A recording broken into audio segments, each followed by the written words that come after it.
Some animals live with adaptations that seem incredible, but others are stuck with circumstances so bleak they almost feel tragic. Their lives may leave us wondering about the thin line between survival and suffering. Imagine living your entire life in darkness, never seeing the sun. The naked mole rat does just that. Hidden away in labyrinthine underground tunnels, they rarely, if ever, see the light of day. These wrinkled, nearly hairless rodents navigate by touch and smell, moving through cramped earthen passageways that limit their world to nothing but soil, darkness, and the occasional squeak from another member of the colony. To make matters worse, oxygen is scarce underground, forcing them to evolve to survive with minimal air. Their social structure is rigid too, with only one breeding female ruling the colony like a queen. Everyone else is stuck in roles as workers or soldiers, their futures predetermined. The naked mole rat's life is not about joy or exploration, but about enduring monotony in service of the colony. Try noticing the places in your own life where routine has boxed you in and challenge yourself to break just one of those patterns this week. And if you think the mole rat's existence is sad, captivity adds another layer of tragedy, especially for creatures designed for freedom. Few animals embody tragedy more than the orca kept in captivity. In the wild, these apex predators roam oceans in pods, covering vast distances every day, bound together by intricate family structures and unique dialects of clicks and calls. In aquariums, their lives shrink to concrete pools, a fraction of their natural range. The result is visible: collapsed dorsal fins in males, an unnatural occurrence in the wild. Their high intelligence turns into a curse under confinement, as boredom and stress lead to aggression, self-harm, and shortened lifespans. These animals, who would otherwise live up to 90 years in the ocean, often die decades earlier in tanks. Behind the spectacle of orca shows lies a heartbreaking reality: isolation, frustration, and grief. Stories of mothers separated from calves echo with the same emotional pain humans feel in loss. The question isn't just about their suffering, but what it says about us that we've traded their freedom for fleeting entertainment. Think about your own habits of consumption and ask if any of them come at the expense of another creature's dignity. From the oceans we return to the skies. But the story isn't much brighter. Picture a bird that spends years circling oceans but rarely lands. The frigate bird is built for flight so extreme it can remain airborne for up to 2 months at a time. With wings stretching more than 7 feet, it soars over endless seas, sleeping mid-air and micro-naps while navigating storms and empty horizons. Unlike seabirds that can dive or rest on water, frigate birds can't take off if their feathers get soaked.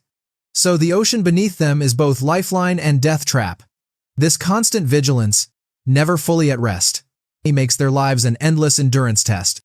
While their stamina is a marvel of evolution, it's also exhausting to imagine. Next time you're rushing through tasks without pause, remind yourself that even the strongest endurance requires moments of rest.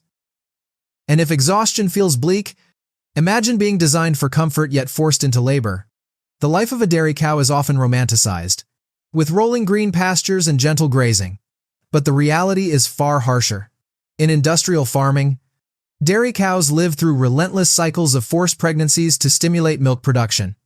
Each calf is often taken away within days, leaving the mother distressed, searching, and calling out for the missing young.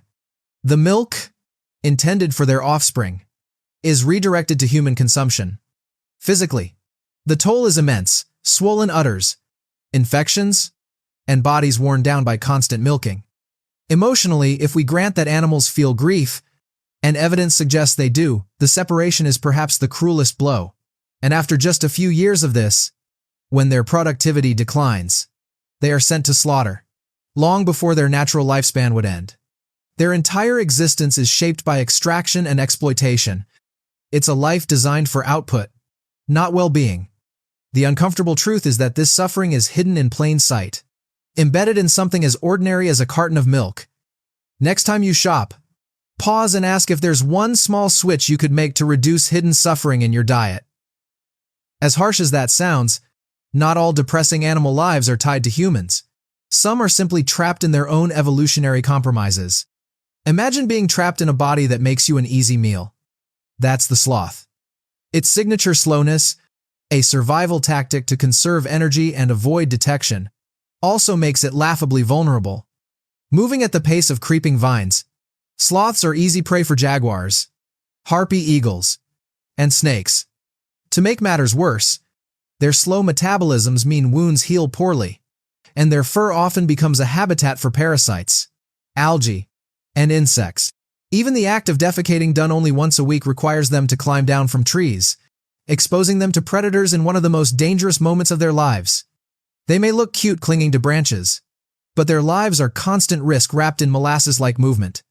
The next time you feel frustrated for moving slowly through your own day, remember that sometimes patience is survival, even if it doesn't feel glamorous. Yet, some creatures suffer not from their own design, but from ours. The pangolin story is a mix of bizarre biology and heartbreaking exploitation. With its body armored in keratin scales the same substance as human fingernails, it looks like a living pine cone. A nocturnal insectivore, it curls into a ball when threatened, a defense that works well against natural predators. But against humans, this instinct is a death sentence. Poachers simply pick them up, and pangolins have become the most heavily trafficked mammals in the world. Their meat is considered a delicacy in some places, while their scales are falsely believed to hold medicinal value. Even more tragic is their solitary, elusive nature. Pangolins don't thrive in captivity, making conservation efforts difficult. When trafficked pangolins are rescued, many die of stress before rehabilitation is possible. Imagine living your whole life in secrecy, only to be forced into the spotlight as contraband. Their quiet, hidden existence has turned into one of the loudest symbols of wildlife exploitation. If you ever see campaigns supporting pangolin protection, consider sharing or donating, because even the smallest awareness helps shield one of the world's most defenseless creatures. From exploited mammals to a creature that became an unwilling meme.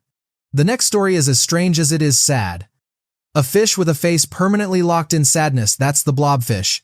Found at depths where pressure is over 100 times greater than at sea level, the blobfish's gelatinous body is perfectly adapted to survive in crushing darkness. Down there, it doesn't look bizarre, it looks right. But when humans drag it up to the surface during deep-sea trawling, the pressure change destroys its shape, leaving it as the squishy, frowning mass that made it internet famous. People mock its looks. But what's depressing is that this caricature overshadows its role in its own ecosystem. It lives in an environment we barely understand, and yet its existence is mostly known as a punchline. Perhaps the saddest part is realizing how often we dismiss what we don't understand. Next time you laugh at something odd, try pausing to consider if it's only strange because it doesn't fit your world. So, what do these stories tell us? That life, whether underground, in captivity, or under crushing ocean pressure, can be profoundly difficult. Yet every one of these creatures finds a way to endure, even when existence seems bleak. And in their struggles, they challenge us to think about resilience, responsibility, and the ways we can choose to make life less depressing for animals and for ourselves. If you enjoyed this journey into the strange and often sad lives of animals, stick around for more stories like this. Subscribe and let's keep exploring together.